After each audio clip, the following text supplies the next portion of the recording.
그때 며느리가 햇반을 식탁 위로 탁 하고 던졌어요. 이거나 드시고. 제발 돌아가세요. 보기 싫어요. 정말?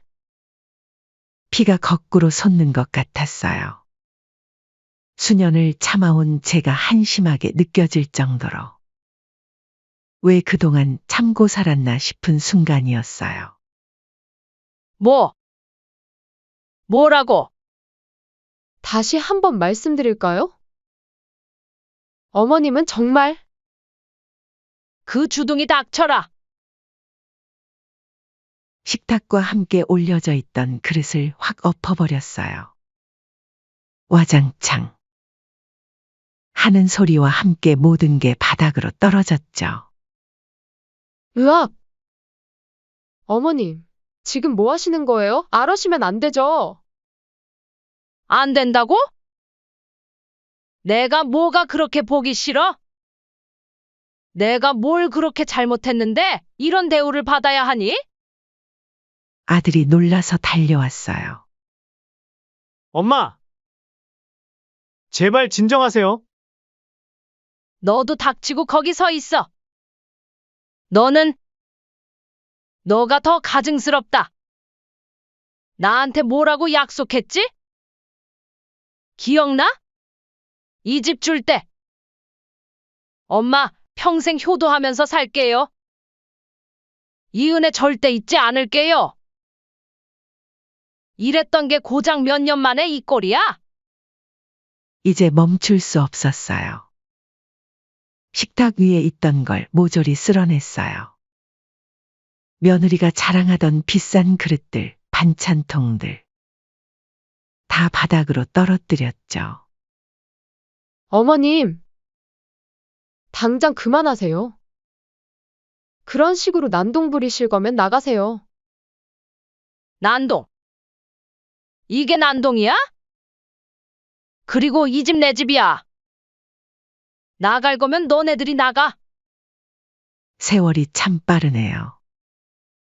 창가에 앉아 고물들을 정리하다 보면 그때 기억이 생생히 떠올라요. 저는 남편과 이른 이별 후에 어린 아들을 데리고 고물상의를 하기 시작했어요. 그때는 얼마나 막막했었는지 모릅니다. 처음 고물상을 시작했을 때가 떠오르네요. 그때 재혁이가 초등학교 2학년이었죠. 남편이 떠나고 난 후 앞이 캄캄했지만 무언가는 해야 했어요. 어린 아들을 보면서 가장 먼저 든 생각은 이 아이만큼은 배고프게 키우지 말아야지였어요. 가진 기술도 없고 배운 것도 없는 제가 우연한 계기로 하게 된 것은 고물상이었어요. 처음엔 동네 사람들의 시선이 따갑기만 했죠. 뒤에서 수군거리는 게 다 들리더군요. 하지만 어린 아들을 키울 생각에 물불 가릴 게 없었나 봐요. 새벽이면 어김없이 끌차를 끌고 나갔어요. 아직 잠든 도시를 돌아다니며 버려진 물건들을 하나하나 모았죠. 녹슨 철근, 헌 책상, 부서진 의자. 남들은 쓸모없다고 버린 것들이었지만 제겐 모두 보물이었어요. 그것들을 분류하고 닦고 고치면서 하루하루를 버텼죠. 어떤 날은 허리가 끊어질 것 같았어요. 무거운 고물을 나르다 보면 온몸이 쑤시고 손이 갈라져 피가 나기도 했죠. 특히 겨울이면 더 힘들었어요. 차가운 바람에 손이 얼어붙는 것 같았지만 멈출 수는 없었어요. 아들을 위해서라도 이겨내야 했으니까요. 처음엔 수입이 변변찮았어요. 돈이 없어 학원도 못 보내고 용돈도 넉넉히 못 줄 때는 가슴이 미어졌죠. 하지만 차근차근 모은 돈으로 고물상을 인수해 사업을 이어갔어요. 남들은 비웃을 수도 있겠지만 저는 제가 하는 일에 자부심이 있었어요. 사람들이 버린 물건에도 새 생명을 불어넣을 수 있다는 걸 믿었거든요. 그게 제 철학이자 자부심이었죠. 낡은 것들을 고치고 다듬어서 다시 쓸 수 있게 만드는 일. 그렇게 하루하루를 살다 보니 어느새 아들 재혁이가 대학생이 되어 있더라고요. 그리고 마침내 재혁이가 대기업에 취직했다는 소식을 들었을 때, 그때의 기쁨은 말로 표현할 수가 없었어요. 고생 끝에 낙이 온다더니 정말 그랬나 봐요. 하지만 그때는 몰랐죠. 그 낙이 오히려 더 큰 서러움의 시작이 될 줄은. 얼마 지나지 않아 재혁이가 결혼한다고 했어요. 예비 며느리 소영이를 처음 만났을 때부터 뭔가 마음에 걸리는 게 있었어요. 웃지도 않고 말도 툭툭 내뱉는 게 어딘가 싸한 느낌이 들었지만 긴장해서 그런가 보다 하고 넘어갔죠. 특히 제 허름한 옷차림을 위아래로 훑어보던 그 눈빛은 지금도 잊을 수가 없어요. 하지만 아들이 좋아하는 사람이니까 애써 무시했죠. 시간이 지나면 나아지겠지 하는 생각으로요. 결혼할 때 제가 평생 모은 돈으로 성남에 있는 신혼집을 마련해줬어요. 허리 휘도록 모은 돈이었지만 자식 생각하면 아깝지 않았죠. 소영이가 겉으로는 감사하다고 했지만 그 말이 진심이 아니었다는 걸 저는 금방 알 수 있었어요. 결혼하고 얼마 지나지 않아 소영이의 본 모습이 드러나기 시작했거든요. 제가 정성껏 담근 반찬은 늘 냉장고 구석에 처박혔고 가끔 찾아가도 반갑게 맞아주는 법이 없었어요. 명절 때도 친정에 먼저 가봐야 해요. 라는 말이 늘었고 전화도 점점 뜸해졌죠. 아들과 통화를 해도 바빠서요. 라는 말뿐이었어요. 한 달이 넘도록 연락이 없다 반찬 좀 해달라는 말에 찾아갔던 날. 그날의 기억이 아직도 선명해요. 문 앞에서 며느리의 차가운 눈빛을 마주했을 때의 서러움이란. 어머님. 그거 거기 두고 그냥 가세요. 그 말에 가슴이 철렁 내려앉았지만 애써 미소를 지었어요. 재혁이 올 때까지만 있다가 얼굴만 보고 가면 안 될까? 아, 에휴. 마음대로 하세요.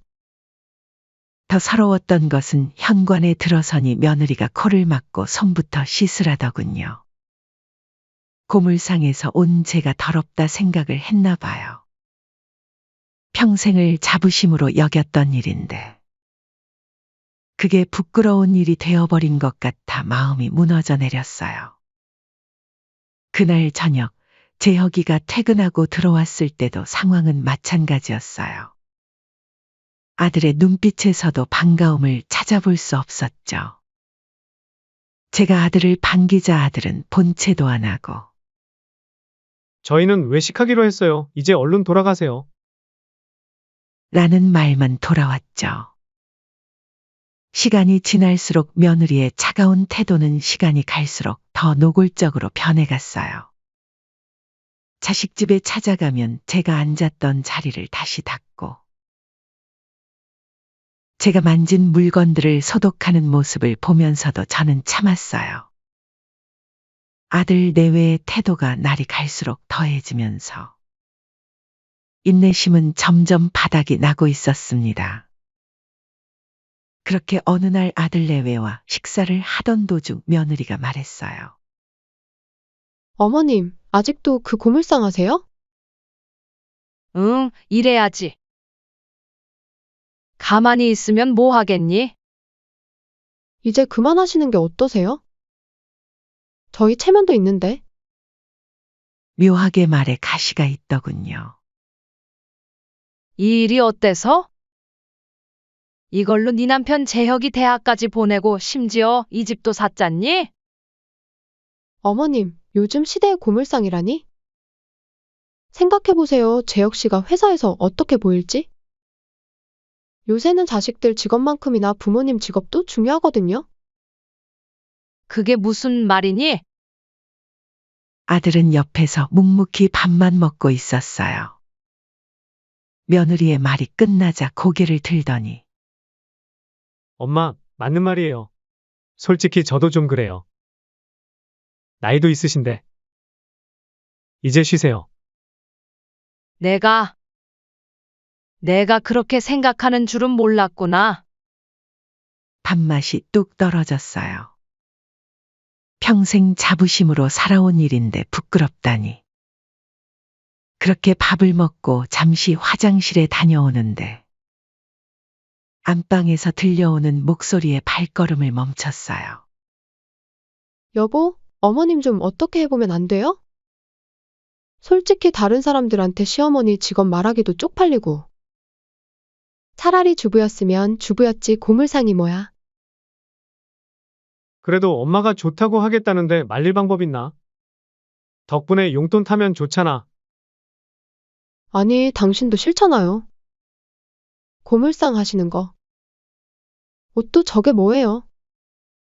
동네 창피하게. 알아. 나도 고민이야. 어머님이 여기 오실 때마다 냄새 나는 것 같고. 이웃들 눈치도 보이고.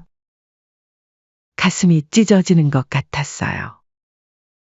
벽을 짚고 서서 한참을 움직이지 못했죠. 솔직히 며느리는 저를 어떻게 보든 상관없었어요. 다만 내 아들이 날 이렇게까지 부끄러워하다니. 저녁이 되어 손주가 귀여워 놀아주려고 블록을 하나 집었는데 며느리가 벼락같이 달려왔죠. 어머님. 곰을 만지시던 손으로 장난감을 만지시면 어떡해요? 그게 무슨 말이니 나 아까 씻었다. 그래도 좀. 요즘 애들은 위생에 민감하니까요. 면역력도 약하고 손 한 번만 더 씻고 만지세요. 나는 그저 손주랑 어머님, 제가 어머님 생각해서 하는 말이에요. 수희가 아프기라도 하면 어쩌시려고. 마치 전염병 환자 취급을 당하는 것 같았어요. 그때 마침 아들이 나왔는데 엄마, 소영이 말이 맞는 것 같아요. 요즘은 그런 거 조심해야 해서 아시잖아요. 그래. 알았다. 목이 메었어요. 화장실에 가서 손을 문질러 씻었어요. 손바닥이 빨개질 때까지요. 거울을 보니 눈가에 눈물이 고여 있더라고요. 저녁이 되자 며느리는 더 노골적으로 나왔어요.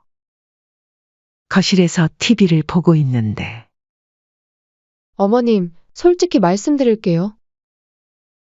아까 말이 나와서 하는 건데 저희가 위생에 예민해서 어머님 오시면 조금 불안해요. 뭐라고?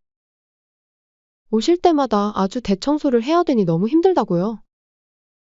내일 손님도 오시는데 나 원참.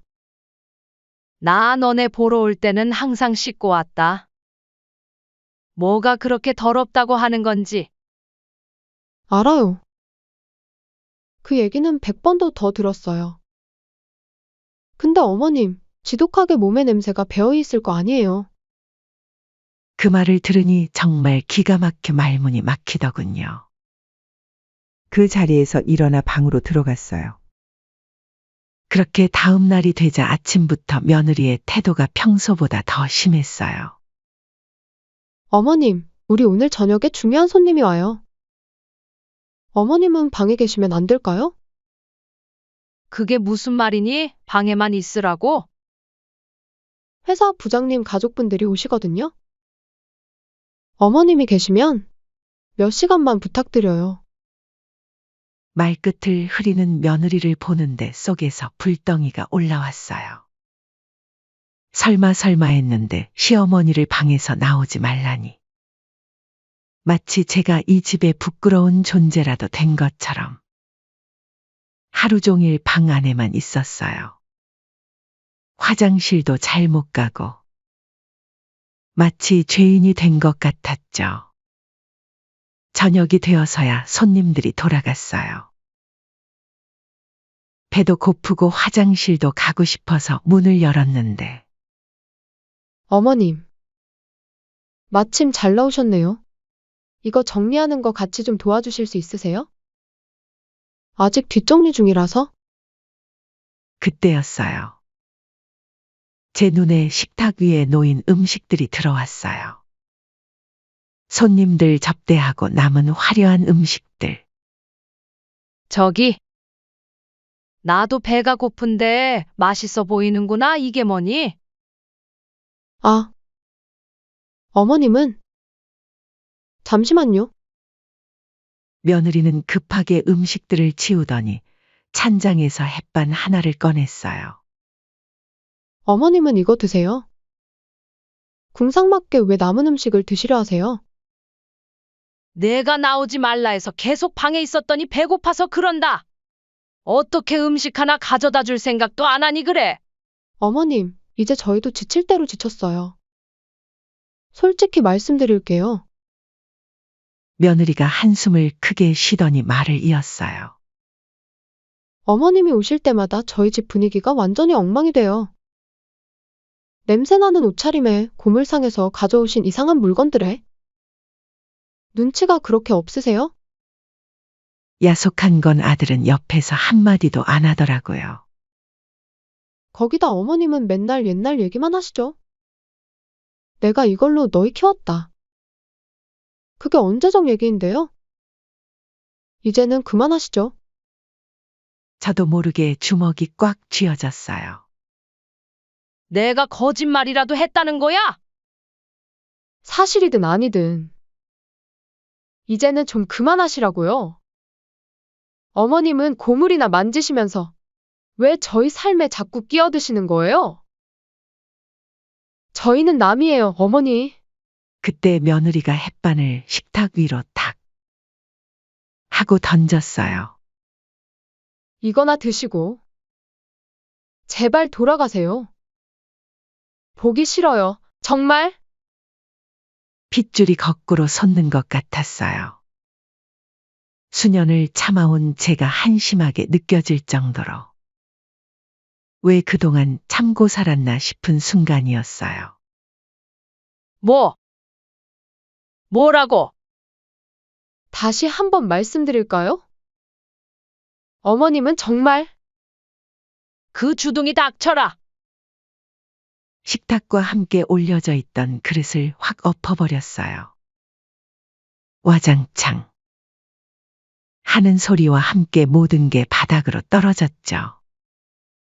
으악! 어머님, 지금 뭐 하시는 거예요? 아러시면 안 되죠. 안 된다고? 내가 뭐가 그렇게 보기 싫어? 내가 뭘 그렇게 잘못했는데 이런 대우를 받아야 하니? 아들이 놀라서 달려왔어요. 엄마! 제발 진정하세요. 너도 닥치고 거기 서 있어. 너가 더 가증스럽다. 나한테 뭐라고 약속했지? 기억나? 이 집 줄 때. 엄마, 평생 효도하면서 살게요. 이 은혜 절대 잊지 않을게요. 이랬던 게 고작 몇 년 만에 이 꼴이야? 이제 멈출 수 없었어요. 식탁 위에 있던 걸 모조리 쓸어냈어요. 며느리가 자랑하던 비싼 그릇들, 반찬통들. 다 바닥으로 떨어뜨렸죠. 어머님, 당장 그만하세요. 그런 식으로 난동 부리실 거면 나가세요. 난동. 이게 난동이야? 그리고 이 집 내 집이야. 나갈 거면 너네들이 나가. 그러더니 며느리가 휴대폰을 들더군요. 이러시면 경찰에 신고할 수밖에 없어요. 그래? 해봐. 신고하면 이 집에서 누가 나가게 될지? 누구 명의로 되어 있는지 해보라고. 이런 싹수 없는 자식. 아들이 와서 며느리 휴대폰을 뺏었어요. 여보, 그만해! 어머니도 그만하세요. 너도 똑같아. 내가 올 때마다 얼굴 찌푸리고 불편해하고. 제가 웃으면서 말했어요. 너희들 내가 왜 고물상을 했는지 알아? 너 먹여 살리려고 평생을 그 고물더미에 묻혀 살았어. 근데 이제 와서 이 어미가 부끄럽다고? 이런 천벌 받을 놈. 너넨 내 고물상에 있는 고물만도 못하다. 냉장고로 가서 며느리가 구석에 처박아뒀던 제 반찬통들을 모조리 꺼냈어요. 이것 봐. 내가 정성 들여 만든 반찬들 다 곰팡이 피었네. 너희 마음처럼. 반찬통을 하나씩 바닥에 던졌어요. 며느리는 소파에 주저앉아 울기 시작했고 아들은 어쩔 줄 몰라 하며 서 있었죠. 너네들 베푸는 내 인내심은 이제 한계다. 이 집 내놓을 거야. 싹 다 나가라. 가방을 집어들었어요. 가만히 계세요. 대체 왜 이러시는 거예요? 어디 가시려고? 됐다. 더 이상 나 찾지 말거라. 현관으로 향했어요. 아들이 붙잡았지만 뿌리쳤죠. 엄마. 제가 잘못했으니까 애기 좀 하고 가세요. 늦었어. 이제 와서 뭘? 문을 열며 마지막 말을 남겼어요. 아들아, 난 너를 그렇게 키운 적 없다. 사람을 급으로 나누는 것도 모자라 엄마까지 이렇게 홀대하다니? 그렇게 아들 집에서 나와 밤거리를 걸으면서 이상하게도 마음이 편안해졌어요. 30년 동안 참아온 게 이렇게 많았다니. 이제는 돌아가지 않을 거예요. 내 자존심을 지키면서 떳떳하게 살아갈 거예요. 택시를 타고 가면서 창밖을 봤어요. 달이 참 밝더군요. 그 달빛 아래서 전 이제 당당하게 걸어갈 수 있을 것 같았어요. 자식 새끼 다 필요 없다. 이젠 나를 위해서 살아야지. 그날 이후 아들과 며느리의 연락이 계속 왔어요. 엄마, 제발 돌아오세요. 어머님, 정말 죄송합니다. 기가 막히죠. 평생 조곤조곤 좋은 게 좋은 거지라며 오냐오냐 해주다. 막상 화를 내니 달라진 태도 야속하더군요. 하나도 답장하지 않았어요. 이제 와서 뭘 더 말하겠어요. 밥상은 엎었지만 제 마음은 다시 똑바로 세웠으니까요. 고물상으로 돌아와 보니 달빛에 비친 고물들이 반짝거리더군요. 누군가는 버린 것들이지만 제겐 이게 보물이었어요. 이걸로 아들 키우고 집도 사주고. 근데 그 아들은 이제 이게 부끄럽대요. 그날 밤 오래된 서랍을 뒤적이다가 재혁이가 어렸을 때 쓴 편지를 발견했어요. 엄마, 커서 꼭 효도할게요. 사랑해요. 그 편지를 보면서 웃음이 났어요. 씁쓸한 웃음이었죠. 너도 이제 커서 나를 부끄러워하는구나. 다음 날부터 전 더 열심히 일했어요. 고물상 정리하고 새로 들어온 물건들 분류하고. 바쁘게 지내다 보니 마음도 조금씩 편해지더군요. 그 사이에 아들 집도 내놓았죠. 일주일쯤 지났을까. 아들이 고물상으로 찾아왔어요. 엄마, 대체 누구 집 아들이신데 엄마라고 부르는 거예요? 저는 당신 같은 아들 둔 적 없수다. 잘못했어요. 제가 너무 어리석었어요. 이제 와서 엄마가 이 일을 왜 하시는지. 이제야 알 것 같아요. 아들이 눈물을 보이더군요. 하지만 전 쉽게 마음을 열 수 없었어요. 너네들이 그동안 해왔던 행동들 되돌아봤니? 그게 얼마나 모욕적인지 알아? 평생 너희 뒷바라지하고 집까지 사준 엄마한테. 그래, 고물상 하는 게 그렇게 창피했니? 엄마, 정말 죄송해요. 소영이도 많이 반성하고 있어요. 반성? 그래. 근데 이제는 늦었어. 아들이 제 손을 잡으려 했지만 뿌리쳤어요. 이제 가봐. 난 이대로가 좋아. 적어도 여기선 내가 떳떳하니까? 그렇게 아들을 돌려보냈어요. 가슴이 아팠지만 이번만큼은 지켜야 할 게 있었거든요. 바로 제 자존심이었죠. 지금도 가끔 그날 밤이 생각나요. 밥상을 엎었던 그 순간. 처음엔 미안한 마음도 들었는데, 이제는 그게 제 인생의 전환점이었다는 생각이 들어요. 눈앞에서 햇반이 던져졌을 때 느꼈던 그 모욕감. 그건 말로 표현할 수 없어요. 30년 동안 제가 받아온 모든 차별과 무시를 상징하는 거였죠. 그래서 전 그걸 받아들일 수 없었어요. 이제는 더 당당해졌어요. 제 직업은 버려진 걸 살리는 일. 그게 제 천직이에요. 누가 뭐래도 전 후회하지 않아요. 그날 밥상을 엎은 것도, 이렇게 혼자 사는 것도.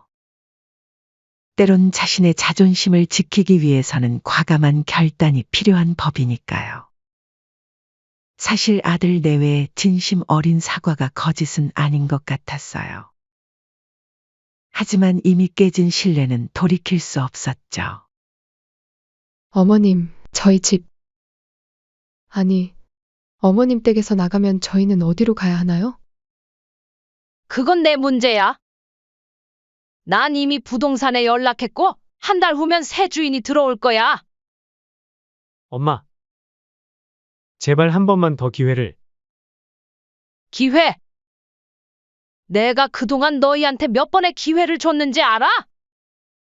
이제는 정말 끝이야. 한 달 안에 이사 나가. 새 주인한테 패 끼치지 말고. 어머님, 저희가 잘못했어요. 제가 너무 교만했어요. 맞아. 내가 교만했어. 근데 그 교만이 얼마나 큰 상처를 줬는지도 알아야지. 며느리는 계속 눈물만 흘렸어요. 아들은 마지막으로 한 번 더 애원했죠. 그렇게 일주일이 지났어요. 매일같이 찾아오는 아들 내외를 매번 쫓아냈죠. 어떤 날은 마음이 흔들릴 때도 있었지만 그때마다 그들이 던진 햇반이 떠올랐어요. 한 달 후 정말로 집이 팔렸어요. 제가 원하던 가격보다 더 높게 팔렸죠. 아들 내외는 월세 단칸방으로 이사를 갔다고 해요. 엄마, 저희 정말 이렇게 끝나는 건가요? 너희가 선택한 거야. 매각 대금을 받아들고 처음으로 웃음이 났어요. 이상하게도 후련했거든요. 그 돈으로 전 새로운 시작을 했어요. 고물상을 더 크게 확장하고 재활용 센터로 키워냈죠. 김정희님, 우리 재활용센터가 이번에 구청장상을 받게 됐습니다. 친환경에 관심이 많아진 요즘 재활용 센터에도 수요가 많아진 것이 운이 좋았죠. 정부에서는 신사업으로 지정한 것이었어요. 버려지는 것들에 새 생명을 불어넣는 일이 이렇게 가치 있는 일이었다는 걸. 자식에게 얽매이지 않고 저의 일에 집중하니 이제야 많은 사람들이 알아주더군요. 가끔 아들 소식이 들려와요. 월세방에서 어렵게 산다고. 며느리는 맞벌이로 나갔다고 하네요. 어머니, 소식 들었어요. 재활용 센터가 대박이라면서요. 그래서 저희 한 번만 더. 이제 그만해. 나도 이제 새 삶을 살 거야. 내 인생에서 자식이란 이름의 짐을 내려놓으니 어깨가 가벼워졌어요. 이제는 내가 하고 싶은 일, 내가 가치 있다고 믿는 일을 하면서 살아가고 있죠. 매주 토요일이면 지역 노인정에서 무료 급식 봉사도 해요. 거기서 만난 할머니들이 제 진짜 가족이 됐어요. 정희 씨, 대단한 것 같아. 지치도 않나 봐? 아이고, 정희님 덕분에 우리가 이렇게 웃으며 살아요. 버려진 물건에 새 생명을 불어넣듯 제 인생도 새롭게 태어났어요. 이제는 더 이상 과거에 연연하지 않아요. 앞만 보고 살아가고 있죠. 얼마 전에는 큰 회사에서 제안이 들어왔어요. 우리 재활용 센터를 모델로 전국적인 체인을 만들자고. 정희님처럼 버려진 것들의 가치를 아는 분이 필요합니다. 그렇게 전 이제 전국 순회 강연도 다니고 있어요. 제 이야기를 들으러 온 사람들에게 말해요. 여러분 이 재활용된 물건들을 한번 봐보세요. 이렇게 쓸만한 물건이 되기 전에는 그저 고물일 뿐이었다는 게 믿기시나요? 하지만 지금은 근사한 보온병이 되지 않았습니까? 인생도 마찬가지예요. 우리가 우리 인생의 가치를 알아보기 전까지는 그저 볼품없는 초라한 고물일 뿐이죠. 아무리 하찮은 물건도 소중한 가치가 있습니다. 저는 자신의 가치를 지킨다면 무엇이든 될 수 있다 믿어요. 사람들이 박수를 쳐주고 눈시울을 붉히기도 해요. 그때마다 전 다시 한번 확신해요. 내가 옳은 선택을 했다는 걸. 이제 전 진정한 행복을 찾았어요. 더 이상 누구의 엄마나 시어머니가 아닌 그저 김정희로 사는 게 좋아요. 내 삶의 주인으로 살아가는 이 시간이 그 어느 때보다 행복하답니다. 가끔 밤에 달을 보면 그날이 떠오르기도 해요. 하지만 이제는 아프지 않아요. 그날의 선택이 있었기에 오늘의 제가 있으니까요.